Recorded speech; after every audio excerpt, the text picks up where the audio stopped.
मी परमेश्वराचे आभार मानतो आणि सन्माननीय पाळक साहेबांचे सुद्धा आभार मानतो की त्यांनी आम्हाला या ठिकाणी येण्यासाठी संधी उपलब्ध करून दिली। पवित्र वचनांकडे वळण्याच्या अगोदर आपण त्याचं सानिध्य, त्याची उपस्थिती, त्याचं मार्गदर्शन, पवित्र आत्म्याचं सामर्थ्य मागूया। आपण प्रार्थना करूया। सर्वसमर्थ आमच्या गौरवशाली परमेश्वर दे बापा, आकाश आणि पृथ्वीच्या निर्माणकर्त्या देवा, आम्ही तुला बसतो, आम्ही तुला उंचावितो, आम्ही तुला गौरवितो। परमेश्वर दे बापा, जन्मलेल्या घटकेपासून आजपर्यंत सांभाळलंच, लागणाऱ्या सर्व गरजा पुरवल्यास, आयुष्यातील चढ उतारांमध्ये तू आमच्या संगती आहेस, तू आमच्या संगती असणार, याबद्दल तुझे आभार मानतो दे बापा। आज तुझ्या योजनेनुसार तुझ्या पवित्र मंदिरामध्ये आम्ही आलेलो असताना, तुझ्या वचनातून बोलत असताना माझ्या ओठा जिभेला अंतःकरणाला तू स्पर्श कर। माझ्या तोंडचे शब्द आणि मनचे विचार तुला मान्य असं हो दे। त्याद्वारे परमेश्वर दे बापा, माझं नव्हे तर परमेश्वर दे बापा, जिवंत परमेश्वराचं तुझंच गौरव होऊ दे बापा। इथून पुढचं सर्व वेळ तुझ्या स्वाधीन करतो।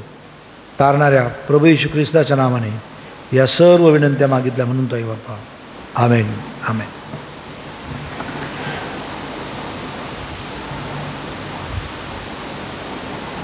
सकाळी आपण लवकर उठतो, पहाटे लवकर उठणं हे खूप चांगली सवय आहे। व्यायाम करणं ही चांगली सवय आहे। कमी बोलणं, जास्ती विचार करणं ही चांगली सवय आहे। कमी खाणं चांगली सवय आहे। आज आपण पवित्र शास्त्रामधनं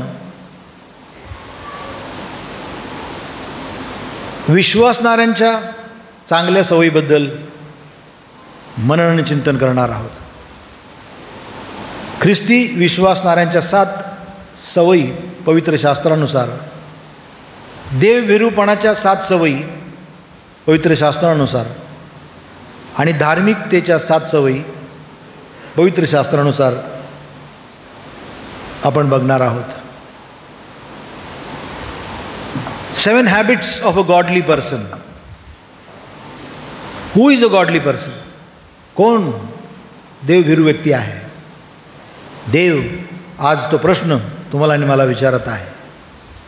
आपण आपल्या स्वतःला विचारूया, काय मी देवभिरू आहे का? काय मी गॉडली आहे काय? आणि जर असेल तर कोणत्या कारणामुळे? पुढचा प्रश्न, सवय म्हणजे काय? मी एकदा चर्चला आलो म्हणजे मला चर्चला येण्याची सवय लागली का? नाही। पण मी ज्यावेळेस वारंवार चर्चला येतो, दर रविवारी चर्चला येतो, मी रोज प्रार्थना करतो, मी रोज मनन चिंतन करतो, मी माझ्या आयुष्यामध्ये सतत आणि सतत विश्वास धरतो जिवंत देवावर, मी एकमेकांना क्षमा करतो, मी आज्ञापालन करतो, मी दानधर्म करतो, मी पवित्र आत्म्यासाठी थांबतो, मी पवित्र आत्म्याला मान सन्मान देतो। एकदाच नाही, जोपर्यंत श्वासामध्ये श्वास आहे तोपर्यंत ह्या गोष्टी करतो, त्यावेळेस मला त्या गोष्टींची सवय आहे।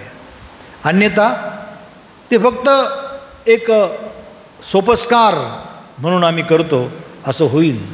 म्हणून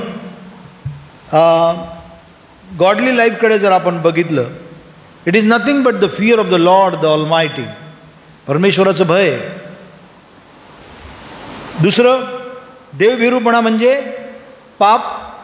पापापासून दूर राहणं म्हणजे देवभिरूपणा। देवाला समर्पित असं जीवन साधन करणं किंवा आपल्याद्वारे ते तसं जीवन इतरांना प्रदर्शित होणं म्हणजे देवभिरूपणा। ज्या जीवनामध्ये स्वार्थाला कमीत कमी स्थान, परंतु इतरांविषयीच्या चांगल्या गोष्टी, इतरांच्या भल्याविषयीला जास्ती स्थान ज्यावेळेस आम्ही देऊ, त्यावेळेस आम्ही देवभिरूपणाकडे वाटचाल करत आहोत असं आम्हाला म्हणता येईल। That's how we can tell that I am travelling on the path of the godly person. देवाच्या इच्छेला प्राधान्य, ज्यावेळेस आम्ही देतो आणि देवाच्या इच्छेप्रमाणे ज्यावेळेस आम्ही चालतो त्यावेळेस तुम्ही आणि मी परमेश्वराचा मार्गामध्ये आहोत असं नक्कीच म्हणावं लागेल. पहिलं सवय जी आम्हाला बघायची आहे ती म्हणजे द हॅबिट ऑफ प्रेयर. प्रार्थना हे आमचं सोल्युशन आहे. प्रार्थना हे आमचं शस्त्र आहे. प्रार्थना हे आमचं ध्येय आहे आणि प्रार्थनेवरच आमचं जीवन, ख्रिस्ती विश्वासणाऱ्यांचं जीवन हे अवलंबून आहे. म्हणून आम्ही सतत आणि सतत प्रार्थनेमध्ये असतो किंवा काही हो, चांगली गोष्ट वाईट गोष्ट आम्ही प्रार्थनेमध्ये असतो. देवाला त्याद्वारे आम्ही धन्यवाद देतो. मार्क ऋषवर्तमान पहिला अध्याय वचन 35 आपण जर बघितलं तर त्या ठिकाणी येशू ख्रिस्त हा सुद्धा एकांतवासामध्ये जाऊन लोकांच्या गलबलीपेक्षा दूर जाऊन प्रार्थनेमध्ये दिवस घालवत असे. देवाचा पुत्र देव याला प्रार्थनेची गरज आहे. आपण तर माणूस, आम्हाला किती प्रार्थनेची गरज आहे. म्हणून प्रार्थनेची सवय असणं किंवा लावून घेणं हे एका देवभिरू माणसाचं, एका धार्मिक माणसाचं, एका गॉडली माणसाचं लक्षण आहे. म्हणून येशू ख्रिस्त हा आपल्या घरातून निघून, त्यांनी घर सोडलं, त्याने घरात पण नाही प्रार्थना केली. त्यांनी घरातून निघून मार्क 1:35 सांगितल्याप्रमाणे he left his house, he went to the secluded, solitary and deserted place, जिथे कोणाचाच डिस्टर्बन्स नाही, अशा ठिकाणी तो गेला आणि प्रार्थनेमध्ये आपल्या पित्याशी तो बोलत आहे. आणि प्रार्थना म्हणजे फक्त सोपस्कार नाही, फक्त बाहेर केलेली प्रार्थना नाही, तर परमेश्वराशी साधलेला एक तो संवाद आहे. Not only a list of requisition, but it is the direct contact in between you and the Almighty God, the super power, the supreme authority. And that is how Jesus Christ is talking to his Father over there in the secluded, deserted and a solitary place. कारण तिथे कोणाचाही disturbance नाही. म्हणून आम्हाला सुद्धा परमेश्वराच्या सानिध्यामध्ये जाणं म्हणजे प्रार्थनेमध्ये राहणं गरजेचं आहे. लूक 4:42 बघा. लूक 4:42 काय सांगितलं आहे? लूक 4:42 आम्हाला सांगतं की मग दिवस उगवल्यावर तो निघून रानात गेला, तेव्हा लोकसमुदाय त्याचा शोध करीत त्याच्याजवळ आले आणि आपणापासून त्याने जाऊ नये म्हणून ते त्याला अडवीत होते. तो रानात गेला, डेझर्टेड प्लेसमध्ये गेला, निवांत एकांत क्षणी तो गेला, कारण तिथून डायरेक्ट कॉन्टॅक्ट परमेश्वराशी होतो. कारण जगिक आकर्षणापासून दूर जाऊन फक्त आणि फक्त परमेश्वराच्या सानिध्यामध्ये राहण्यासाठी म्हणजे प्रार्थनेमध्ये राहण्यासाठी स्वतः देवपुत्र आम्हाला शिकवत आहे. तर आम्ही किती प्रमाणामध्ये त्यानुसार चालणं हे अगत्याचं आहे. जे पत्र आपण वाचलं फिलिप्पिकरास पत्र याचं 4 अध्याय वचन 6 आणि 7 यामध्ये सुद्धा सांगितलेलं आहे की तुम्ही सर्व स्थितीमध्ये प्रार्थना करा. आजारी पडलो प्रार्थना करा असं फक्त नाही. माझं काम लागायचं आहे मला म्हणून प्रार्थना करा बाळकसाहेब. माझा रिझल्ट आहे प्रार्थना करा बाळकसाहेब. माझा पेपर आहे प्रार्थना करा बाळकसाहेब. एवढंच नाही. बाळकसाहेब मला परमेश्वराने सांभाळलं, माझा वाढदिवस आहे प्रार्थना करा. मला नोकरी लागली बाळकसाहेब प्रार्थना करा. उपकार स्तुती करणं हे किती अगत्याचं आहे. परंतु बहुतेक वेळेस आम्हाला ज्यावेळेस चिंता, काळजी, भय, टेन्शन, प्रॉब्लेम्स येतात त्यावेळेस आम्ही प्रार्थनेमध्ये असतो. परंतु त्याही बरोबर आम्हाला आमच्या सुस्थितीमध्ये सुवेळी अवेळी प्रार्थनेमध्ये असणं हे अगत्याचं आहे. सर्व स्थितीमध्ये प्रार्थना करा आणि उपकार स्तुतीचा यज्ञ परमेश्वराला सादर करा. कारण स्तोत्र 118:1 आम्हाला काय सांगतं बघा. स्तोत्र 118:1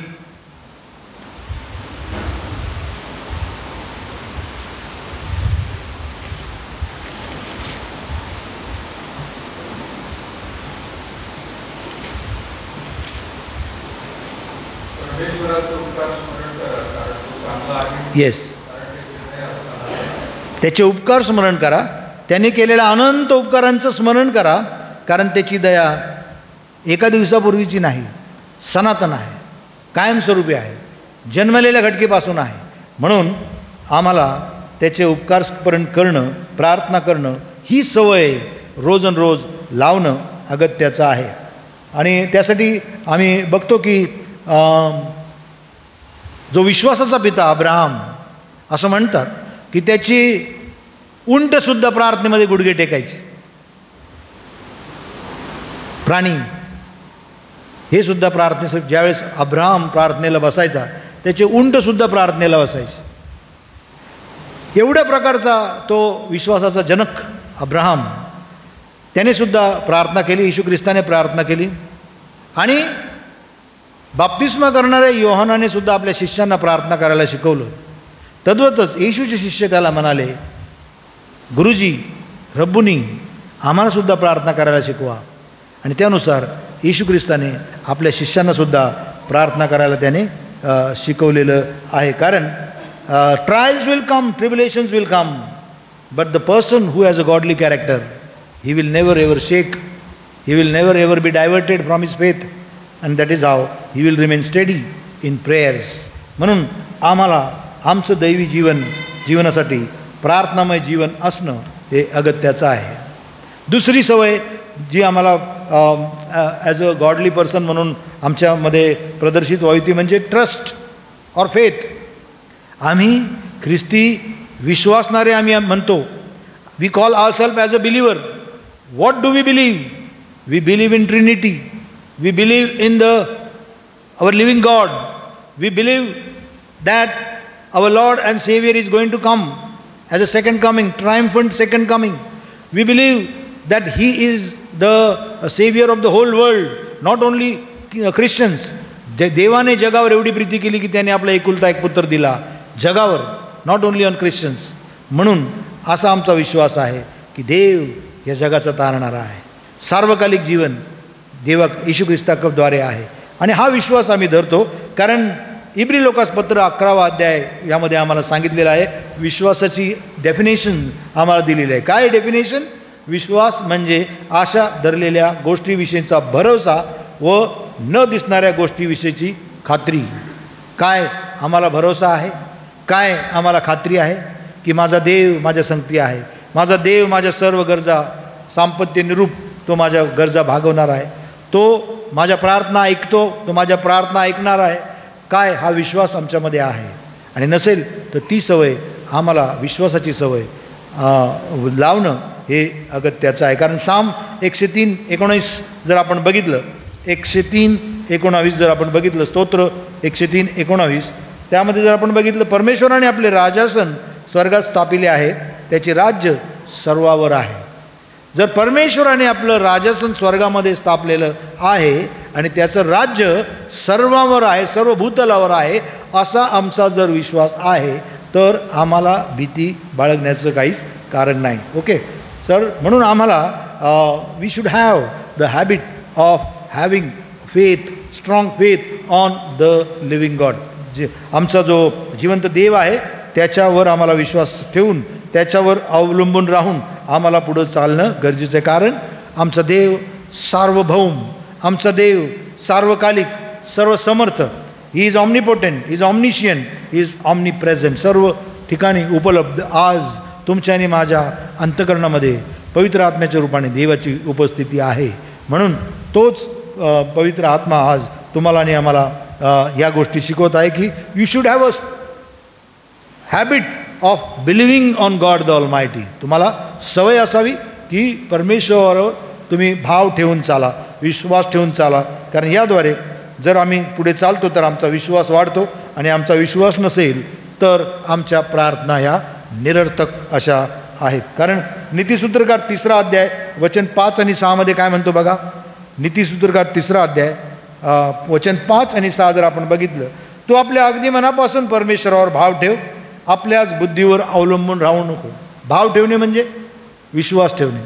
तू आपल्या बुद्धीवर अवलंबून राहू नको. आम्ही अनेकदा फक्त आपल्या बुद्धीवर अवलंबून राहतो, परंतु काय आम्ही परमेश्वरावर भाव ठेवतो का हा प्रश्न. नसेल तर आम्हाला रोज प्रार्थनेमध्ये राहणं, रोज विश्वासात दृढ होणं हे अगत्याचं आहे. आपल्याच बुद्धीवर अवलंबून राहू नको, तू आपल्या सर्व मार्गात त्याचा आदर कर, म्हणजे तो तुझा मार्गदर्शक होईल.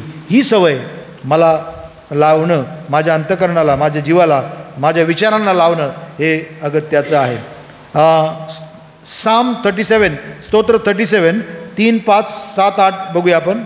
स्तोत्र 37 सुरुवातीपासून जर आपण बघूया, दाविदाचे स्तोत्र आहे. दुष्कर्म्यावर जळफळू नको, अन्याय करणाऱ्यांचा हेवा करू नको, कारण ते गवताप्रमाणे लवकर कापले जातात, हिरवळीसारखे वाळून जातात. परमेश्वरावर भाव ठेव, सदाचाराने वाग. भाव ठेव. पुन्हा इथं बघा, दावीद हा स्तोत्रातून सांगत आहे की तुम्ही परमेश्वरावर भाव ठेवा, सदाचाराने वागा, देशात वस्ती करून राहा, इमानाने चाला. 5वं वचन सांगतं, आपला जीवितक्रम परमेश्वरावर सोपवून दे, त्याच्यावर भाव ठेव, म्हणजे तो तुझी कार्यसिद्धी नेईल. बघा, यासाठी आम्हाला ही दुसरी सवय असणं गरजेचं आहे की आम्हाला भावार्थी व्हायचं आहे. आम्हाला भाव हा ठेवायचा आहे येशू ख्रिस्तावर, जिवंत देवावर.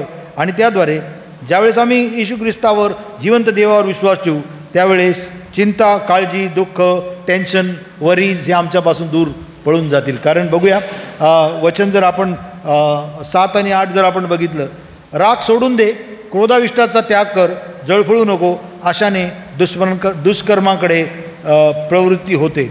म्हणून पुढे 7वं वचन सांगतं, परमेश्वराच्या अधीन होऊन स्वस्थ राहा, त्याची प्रतीक्षा शांतपणे करीत राहा.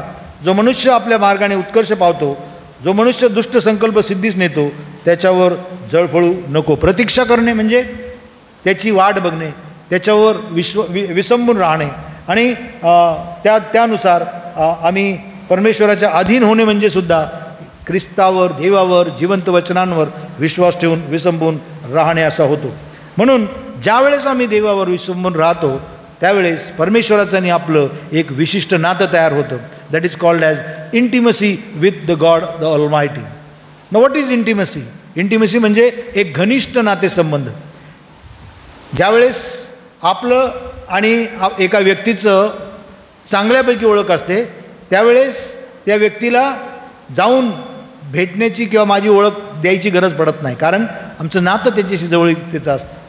आईचं आणि मुलाचं, वडिलांचं आणि मुलाचं हे नातं एक वेगळं असतं. तद्वतच ज्यावेळेस आम्ही देवावर, ख्रिस्तावर विश्वास ठेवून चालतो, त्यावेळेस आमचंसुद्धा देवाशी नातं या इंटिमेसीप्रमाणे होतं. कारण तो आपलं ऐकतो आणि आपण त्याचं ऐकतो. ह्यानुसार एक वेगळ्या प्रकारचं नातेसंबंध, दृढ नातेसंबंध आमचे आणि त्यांचे तयार होतात. म्हणून दुसरं जी सवय as a believer, as a godly person, is that we need to have a faith on God the Almighty. तिसरी जी सवय आहे ती म्हणजे द हॅबिट ऑफ मेडिटेशन, मननाने चिंतन करण्याची सवय. स्तोत्र आपण एक बघितलं, धन्य तो पुरुष जो दुर्जनांच्या मसलतीने चालत नाही, पापी जनांच्या मार्गात पाऊल घालत नाही, तर धर्मनिंदकाच्या बैठकीत बसत नाही, तर परमेश्वराच्या शास्त्राचे अहोरात्र मनन करतो. या पुरुषाला धन्य म्हटलेलं आहे, कारण तो परमेश्वराच्या वचनांचं मनन चिंतन करणारा आहे. म्हणून धार्मिक व्यक्ती हा सतत आणि सतत त्याच्या जिवंत वचनांची ही मनन आणि चिंतन तो करत असतो. आणि त्यानुसार आम्ही बघतो की आमचं जीवन त्याद्वारे बदलतं, आमचे विचार त्याद्वारे बदलतात. आणि आम्ही ज्यावेळेस देवाचं पवित्र वचन सकाळी उठल्या उठल्या वाचतो, आणि त्याद्वारे देव, जिवंत परमेश्वर तुमच्या आणि माझ्याशी काय बोलत आहे याच्यावर आम्ही ज्यावेळेस विचार करतो, त्याला म्हणतात मनन आणि चिंतन. मला तुम्हाला सांगू द्या, ज्या ज्या वेळेत तुम्हाला झोपेचा प्रश्न निर्माण होईल, त्या त्या वेळेत देवाचं वचन घ्या, वाचा, प्रार्थना करा, त्यावर मनन चिंतन करा आणि देवाला सबमिट व्हा. बघा किती छान प्रकारची झोप तुम्हाला लागेल. परंतु आम्ही काय करतो, आम्ही झोपताना टी व्ही बघतो, मोबाईल बघतो, त्याच्यामधले विचित्र विचार ते आमच्या हृदयपटलावर किंवा आमच्या मेंदूवर त्याचे विचार तसेच इम्प्रिंट त्याचे असतात, आणि त्याद्वारे तोच विचार पुढे पुढे चालू राहतो आणि म्हणून आम्हाला झोपेचा प्रश्न निर्माण होतो. परंतु जर आम्हाला शांती हवी असेल, जर आम्हाला परमेश्वरापासून जर आशीर्वाद हवा असेल तर आम्हाला मनन आणि चिंतन करण्याची ही खूप गरज आहे. कारण मनन आणि चिंतनद्वारे आम्ही ताजेतवाने होतो, त्याद्वारे आम्ही अलर्ट होतो आणि त्याद्वारे तुमच्या आणि माझ्या जीवनामध्ये देव काय करू इच्छितो हे परमेश्वर तुम्हाला आणि मला सांगतो. म्हणून परमेश्वराच्या वचनांवर मनन आणि चिंतन करणं हे अगत्याचं आहे. आणि त्यासाठी आम्ही या जगिक गोष्टींपासून दूर राहून आम्ही देवाच्या राज्याच्या वाढीच्या गोष्टी आणि त्याच्यावर भाव ठेवून पुढे जाऊन सकाळी उठल्यापासून झोपेपर्यंत ज्या ज्या गोष्टी आम्ही करतो त्यामध्ये परमेश्वराच्या वचनांची लागूकरण, त्याचं मनन आणि चिंतन या गोष्टी करणं हे अगत्याचं आहे. आमच्या रेग्युलर जीवनामध्ये परमेश्वराला काय स्थान आहे ह्या गोष्टी ज्यावेळेस आम्ही बघतो त्यावेळेस आमचं मन नक्कीच त्या पवित्र वचनांकडे वळतं आणि त्याद्वारे आम्हाला एक उच्च दर्जाचं एक व्यक्तिमत्व म्हणून आम्हाला बघितलं जातं. कारण मनन आणि चिंतन करणं हे खूप अगत्याचं आहे. पुढचं जे हॅबिट आहे ती म्हणजे obedience. We are the men and women of obedience. ख्रिस्ती विश्वासणारे हे आज्ञाधारक व्यक्तिमत्व आहे. आपल्या वडीलधाऱ्यांची आज्ञा पाळ, आपल्या अधिकाऱ्यांची आज्ञा पाळ आणि ॲट द सेम टाईम आपल्या देवपितेची आज्ञा पाळ असं देवाचं वचन आम्हाला सांगतं. म्हणून योहान सुवर्तमान 14वा अध्याय वचन 23 आणि 24 जर आपण बघितलं, anyone who loves me that is God will obey my teachings. देवाचं वचन आम्हाला सांगतं की जर तुम्ही माझ्यावर प्रेम करत असाल तर तुम्ही माझ्या आज्ञा पाळाल. ओके, तोंडाने म्हणणं वेगळं आणि कृतीतून दिसणं वेगळं. म्हणून आम्हाला जर एक देवभिरू व्यक्तिमत्व व्हायचं असेल तर आम्हाला देवाच्या आज्ञामध्ये राहणं हे अगत्याचं आहे. याकोबाचं पत्र याचा पहिला अध्याय वचन 22 ते 25 पण आम्हाला हेच सांगतं. बघा, याकोबाचं पत्र पहिला अध्याय वचन 22 ते 25 आपण ज्यावेळेस बघतो त्यावेळेस बघा काय सांगितलं, वचनाप्रमाणे आचरण करणारे असा, केवळ ऐकणारे असू नका, अशाने तुम्ही स्वतःची फसवणूक करता. कारण जो कोणी वचन नुसते ऐकून घेतो त्याप्रमाणे आचरण करीत नाही तर तो आरशात आपले शारीरिक मुख पाहणाऱ्या माणसासारखा आहे. तो स्वतःला पाहून तेथून निघून जातो आणि आपण कसे होतो ते तेव्हाच विसरून जातो. परंतु जो स्वातंत्र्याचा परिपूर्ण नियमांचे निरीक्षण करून ते तसेच करीत राहतो ते ऐकून विसरणारा होतो, कृती करणारा होतो व त्याला आपल्या कार्यात धन्यता मिळते. Don't be only the listeners और the talkers of the word of God, but it should be reflected through our behavior. आमच्या जीवनातनं परमेश्वराचं वचन, परमेश्वराची शिकवण आमच्या जीवनातनं प्रदर्शित होणं, रिफ्लेक्ट होणं ही खरी आज काळाची गरज आहे. आणि ते कधी होईल? ज्यावेळेस आम्ही आज्ञाधारकपणामध्ये असू त्यावेळेस या गोष्टी होतील. लूककृत शुभवर्तमान 11वा अध्याय वचन 28 काय सांगतं बघा. लूककृत शुभवर्तमान 11:28.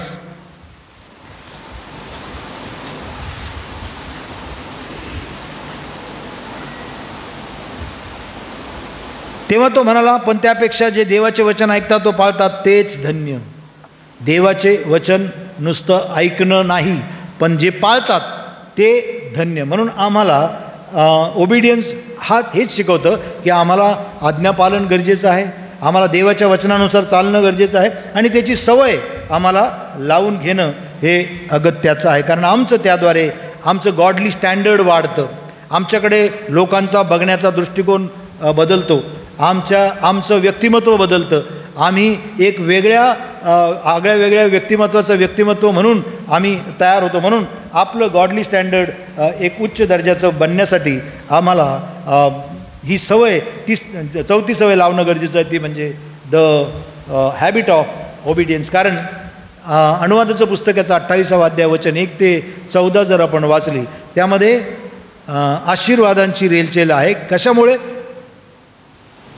आज्ञापालनामुळे. आणि 15 ते पुढे आहेत ती जी आहे आज्ञाभंगामुळं काय शासन आहे ते त्या ठिकाणी म्हटलेलं आहे.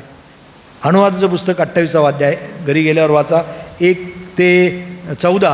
हे आशीर्वाद आहेत आज्ञापालनामुळे, आणि पुढे जे आहेत 15 पासून पुढे आज्ञाभंगामुळे कुठल्या प्रकारचे कर्सेस आहेत हे त्या ठिकाणी सांगितलेलं आहे. म्हणून we should have the habit of having a obedience or being a obedient person in the God's kingdom. 5वं जी सवय आम्हाला लावून घ्यायची आहे ती म्हणजे to depend upon the Holy Spirit, not to depend on your own strength, not to depend on your talent, not to depend on your whatever the money or treasures or property whatever have, नाही याच्यावर नाही, तर आम्हाला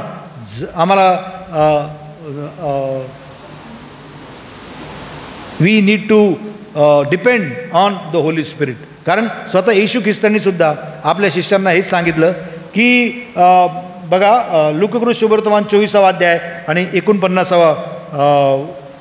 24-49 काय सांगतं की तुम्ही यरुशलेमेमध्येच थांबा. कुठपर्यंत? जोपर्यंत तुम्हाला पवित्र आत्मा मिळत नाही तोपर्यंत. 24-49.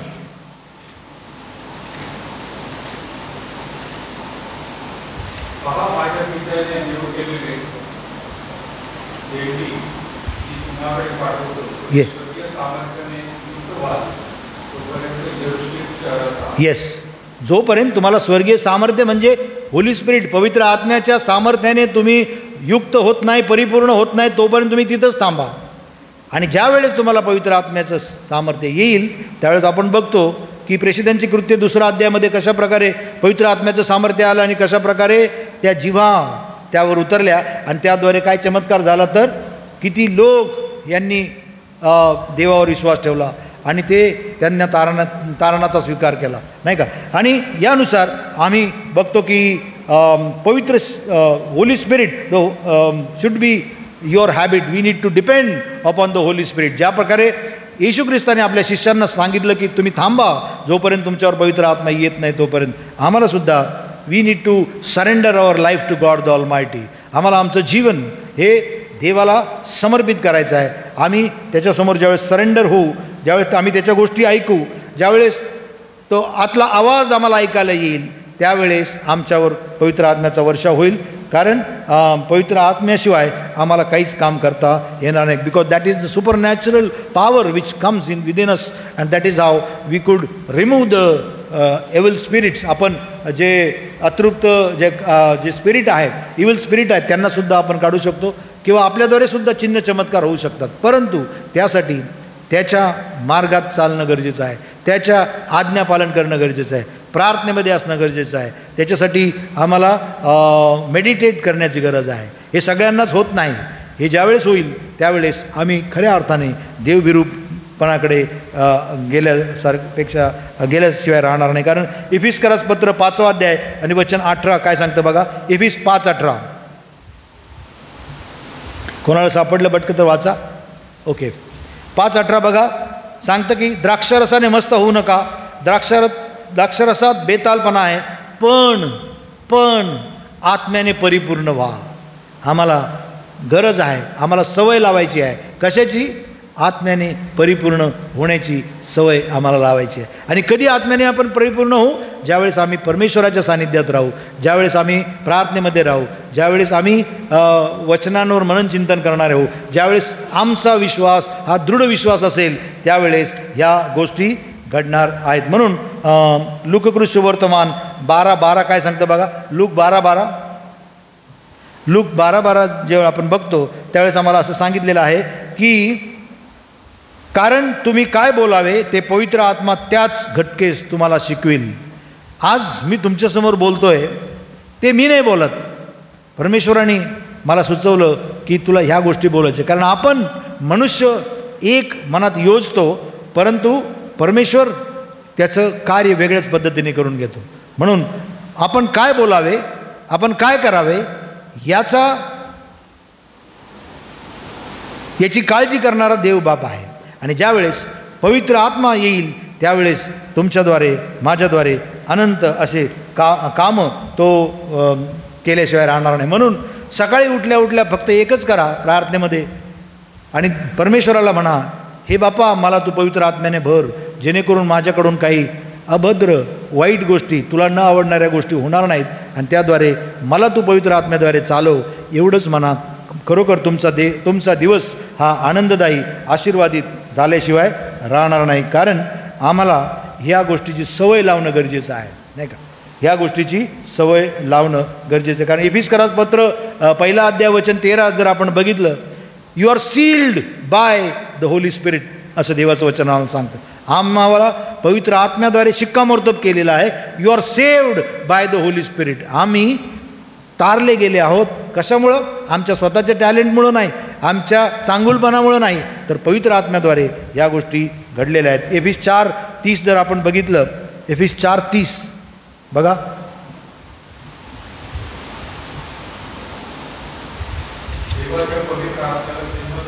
हो,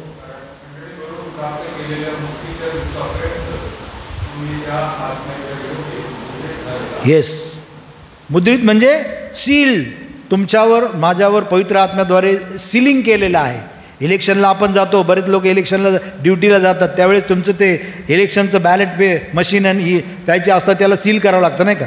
तद्वतच पवित्र आत्म्याद्वारे तुम्हाला आणि मला सील केलेलं आहे. आणि म्हणून जर आम्ही पवित्र आत्म्याद्वारे सील केलेले आहोत तर वी आर नॉट अलोन. आम्ही एकटे नाही. असं कोणीच म्हणू शकत नाही जगामध्ये, मला कोणीच नाही, मला आई नाही, वडील नाही, भाऊ नाही, बायको नाही, कोणीच नाही. नाही, तुम्हाला आहे.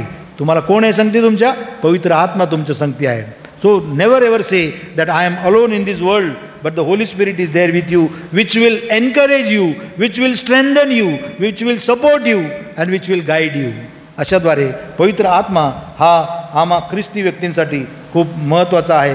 म्हणून माझ्या जीवनामध्ये जर कठीण समस्या आहेत, जर काही प्रॉब्लेम आहेत, तर त्या सर्व प्रॉब्लेमची उकल करण्यासाठी पवित्र आत्मा तुम्हाला आणि मला सतत आणि सतत तो मदत करत असतो. कारण आम्ही जीवन जगत असताना आम्ही धावपळ करतो, आम्ही अनेक गोष्टी साठी आम्हाला मार्गदर्शनाची गरज असते.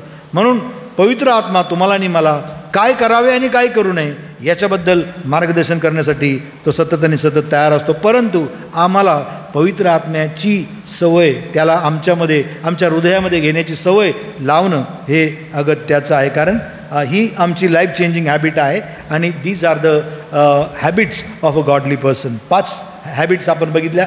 6वी हॅबिट आहे the habit of giving to God. परमेश्वराला देण्यासाठी आमचं हृदय, आमचं अंतःकरण, आमचं मन हे सतत आणि सतत ओतप्रोत भरलेलं असावं. कारण या जगामध्ये आम्ही काही आणलं नाही, काही घेऊन जाणार नाही, नाही का? म्हणून आम्ही जे आहोत या जगामधल्या प्रॉपर्टीचं, पैशाचं, that we are just a caretaker. Okay, आम्ही गेल्यानंतर ते कुठे जाईल आम्हाला माहीत नाही. म्हणून आम्हाला देवाच्या राज्याच्या वाढीसाठी आम्हाला द्यायचं आहे. कारण आम्ही बघतो की मासेदोनिया येथील मंडळी आहे, ती मासेदोनियातली मंडळीची काय वैशिष्ट्य होतं सांगा बरं. मासेदोनिया येथील मंडळी छोटी होती, गरीब मंडळी होती, परंतु त्यांच्या गरिबीतनं त्यांनी दिलं, आनंदाने दिलं. त्यांनी काही कुड़कुड़ाते हुए उन्होंने नहीं दिया, लेकिन उन्होंने उनके पास जितना था उतना सब दे दिया, वो आनंद से दे दिया. म्हणजे आनंदाने देणारी ती मंडळी होती, म्हणून ती आशीर्वादित झाली. म्हणून आम्ही देवाला काय देणार? कारण सगळं तर देवाचंच आहे. ओके, आम्ही म्हणतो नाही हे माझं आहे, हे मी कमवलं आहे, मी शून्यातनं जग निर्माण केलं. नाही हो, हे तर देवाने दिलं आहे. देवाचं सामर्थ्य नसतं, देवाचं सानिध्य नसतं, पवित्र आत्म्याचं सानिध्य नसतं, तर तुम्हाला काय करता आलं? काहीच नाही. म्हणून जे आहे त्यातून आम्हाला द्यायचं आहे देवाला, आणि रेग्युलरली द्यायचं आहे. मला तुम्हाला एक उदाहरण सांगू द्या. आमची एक राजमंदिरी कॅम्प आहे SA4 साऊथला, गिडियन कॅम्प. असंच चर्च प्रेझेंटेशन तिथं आत्ता मागच्या हप्त्यात घेतलं, कालच मला मेसेज आला. ते चर्च प्रेझेंटेशनमध्ये मंडळींनी किती दान द्यावं गिडियन मिनिस्ट्रीसाठी? 11,60,000 रुपये दान गिडियन मिनिस्ट्रीच्या वचनांच्या छपाईसाठी. म्हणजे सांगायचं मला तात्पर्य हे की एवढे लोकांचं दातृत्व महान आहे, कारण त्यांना देवाच्या वचनांबद्दल कळकळ तळमळ आहे. कारण जितकं जास्त फंड तितकं जास्त नवीन करार आणि तितके जास्त लोक प्रभूच्या राज्यामध्ये येतील आणि त्याद्वारे आशीर्वादित होतील. म्हणून we should be a man and women who give. म्हणून आपण आपल्या जीवनामध्ये फक्त आणि फक्त पैसा, धन, दौलत ह्या गोष्टीवर आपलं मन एकत्रित न करता आम्हाला परमेश्वराच्या राज्याच्या वाढीसाठी काम करणं हे अगत्याचं आहे. आणि दानधर्म करायची सवय हे लागणं हे म्हणजे गॉडली पर्सनचं 6वं सवय आहे. आणि 7वी जी सवय आहे ती आहे म्हणजे हॅबिट ऑफ फॉरगिव्हिंग, एकमेकांना क्षमा करण्याची सवय, नाही का. येशू ख्रिस्ताने त्या वधस्तंभावरनं त्यांना ज्याने छळ केला, त्याने मारलं, त्याने बदला नाही घेतला. त्याने काय केलं, हे बापा यांना क्षमा कर, कारण ते काय करतात त्यांना माहिती नाही. एसाव आणि याकोब यांनी सुद्धा एकमेकांना क्षमा केली. योसेफ आणि त्याचे बंधू, योसेफाने आपल्या बंधूंना क्षमा केली. कट कारस्थान केलं, लहान भाऊ आहे म्हणून तू काय जास्ती शहाणपणा करतो काय, तुला दाखवतोच काय करायचं. खड्ड्यात टाकलं, विकलं, बापाशी खोटे नाटे शब्द सांगितले, परंतु देवाने त्याला निवडलं आणि मोठ्या राजाधिकारावर त्याला नेलं. राजाधिकार मिळाल्यावर योसेफाने आपल्या भावांचा बदला घेतला आला असता, परंतु त्यांना क्षमा केली. त्यांनी आपल्या देशात बोलवलं, धनधान्य भरपूर होतं, त्यांना धनधान्य दिलं. भिंतीकडे जाऊन तो रडला आणि त्याद्वारे आम्ही बघतो की त्यांना क्षमा केली. म्हणून आम्ही आणखीन जर बघितलं तर इयोबाच्या बायकोने त्याला खूप त्रास दिला, बोलली, परंतु इयोबाने सुद्धा आपल्या बायकोला क्षमा केली. अहो, जो पेत्र ज्याने ख्रिस्ताला नाकारलं, ख्रिस्ताच्या जागी तुम्ही आणि मी असतो तर आम्ही काय केलं असतं. अरे तू तर मला 3-3 वेळेस नाकारलं, कशाला येतो माझ्याकडं, जा तिकडं. नाही, परंतु ख्रिस्ताने त्याला नाकारलं नाही, ख्रिस्ताने त्याला लोटलं नाही, ख्रिस्ताने त्याला जवळ केलं. आणि त्याद्वारे आम्ही बघतो की महान असं कार्य, पेत्र म्हटलेल्या खडकावर मंडळी स्थापन करण्याचं काम ख्रिस्ताने केलं. आणि म्हणून the habit of forgiving is very much important in Christian believers and in the godly life. So my dear brothers and sisters, अशा प्रकारे आपण आपल्या जीवनातील कटुता आहे, आपल्या जीवनातील वाईट स्वभाव आहे, तो आपण टाकून देऊया, जेणेकरून आम्ही एकमेकांसाठी प्रार्थना करूया, आम्ही प्रार्थनेची सवय लावूया, आम्ही एकमेकांना आम्ही ख्रिस्तावरील विश्वास वृद्धिंगत करूया, दृढ करूया, आम्ही वचनांवर मननचिंतन करूया, तिची सवय लावूया, आम्ही आज्ञापालनाचं काम करूया, आम्ही आज्ञापालनावर भर देऊया, आम्ही पवित्र आत्म्याला आम्ही खिन्न करणार नाहीत, पण पवित्र आत्म्याला आम्ही मान देऊ. पवित्र आत्म्या तू आमच्यामध्ये ये, आमच्यामध्ये वास कर. आणि त्याद्वारे आम्ही पवित्र आत्म्याच्याद्वारे we surrender our life to God the Almighty. आणि पुढे जाऊन आम्ही परमेश्वराच्या राज्याच्या वाढीसाठी आम्ही आमची मूठ उघडूया आणि ती सवय आपण लावूया. आणि शेवटी आम्ही एकमेकांना क्षमा करूया. या 7 गोष्टी यांची सवय ज्यावेळेस आम्हाला लागेल त्यावेळेस the people will say around the world, they will say that these are the, हे जे लोक आहेत हे जगाची उलताफालत करणारे लोक आहेत. का? कारण त्यांच्यामध्ये आणि आमच्यामध्ये फरक आहे. हाच फरक आम्हाला आज जगाला दाखवायचा आहे आणि ती काळाची गरज आहे. मी सन्मान्य पाळक साहेबांचे मनपूर्वक आभार मानतो की मला इथे येऊन प्रभूच्या वचनांची सेवा करण्याची संधी लाभू दिली. नाव the next part will be done by my beloved brother in Christ Johnson Bansode, who is the program coordinator for Gideon Card Bible program. He will give us the Gideon presentation. Thank you so much. May good God bless you abundantly from Zion. Thank you.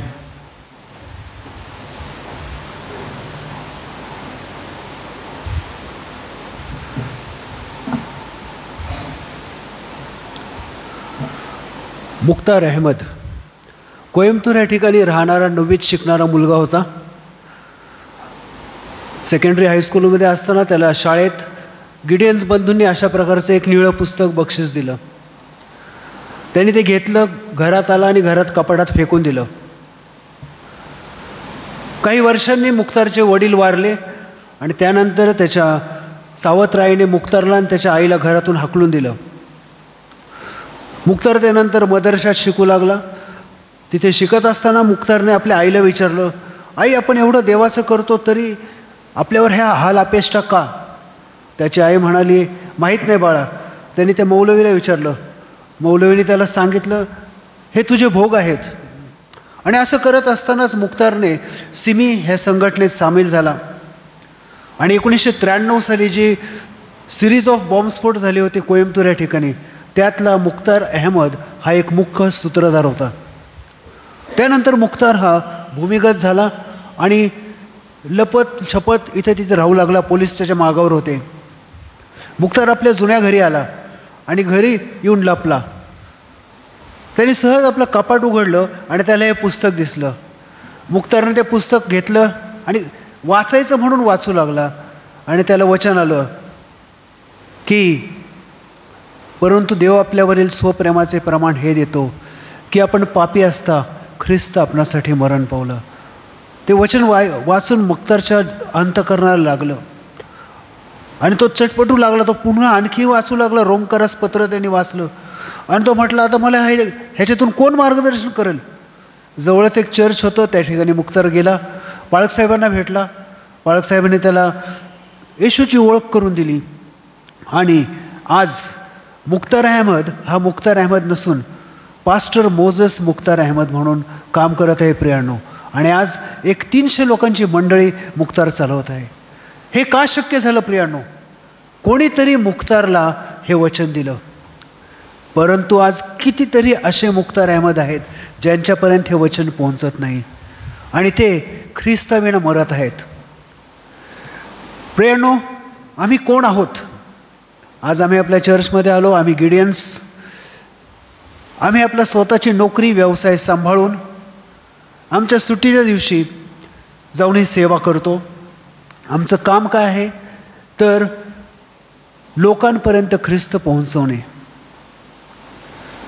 आमचं काम आहे शाळांमध्ये, कॉलेजेसमध्ये, जेलमध्ये, त्याचप्रकारे police stations, military stations, fire brigades, दवाखाने ह्या ठिकाणी जाऊन हे वचन वाटण्याचं काम आम्ही करतो. गेल्या वर्षी आम्ही 65 लाख नवीन करार वाटले. भारत देशामध्ये जवळजवळ 25 भाषांमध्ये आम्ही हे नवीन करार प्रकाशित करून वाटतो. परंतु आपण जर आपल्या देशाची संख्या पाहिली, ती संख्या आहे 144 कोटी. आम्ही खूप कमी लोकांपर्यंत पोहोचतो आणि जास्तीत जास्त लोकांपर्यंत वचन पोहोचवणं हे आमचं काम आहे.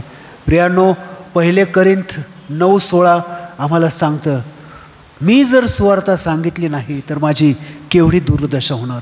आणि म्हणून प्रियांनो, आज आम्ही तारलेलो आहोत, परंतु आम्ही ते ख्रिस्त आमच्यापर्यंत ठेवणार का? तो इतरांपर्यंत घेऊन जाणं हे आमचं कर्तव्य आहे आणि त्यासाठी आम्ही हे काम करतो. आणि वर्षातून एकदा आम्ही प्रत्येक चर्चकडे जातो. Because Gideons is an extended arm of the church. Gideons ही संस्था काही नवीन चर्च स्थापन करायला आलेली नाही आहे, तर ही एक मंडळीचं एक अविभाज्य घटक आहे, एक हात आहे. आणि ज्यावेळेस मंडळीचं सहकार्य मिळतं त्यावेळेस ही संस्था चालते. आपण आत्ताच ऐकलं, सरांनी सांगितलं की जो कॅम्प आहे त्यांनी जवळजवळ 7,60,000 रुपये एका चर्च प्रेझेंटेशनमध्ये दिले.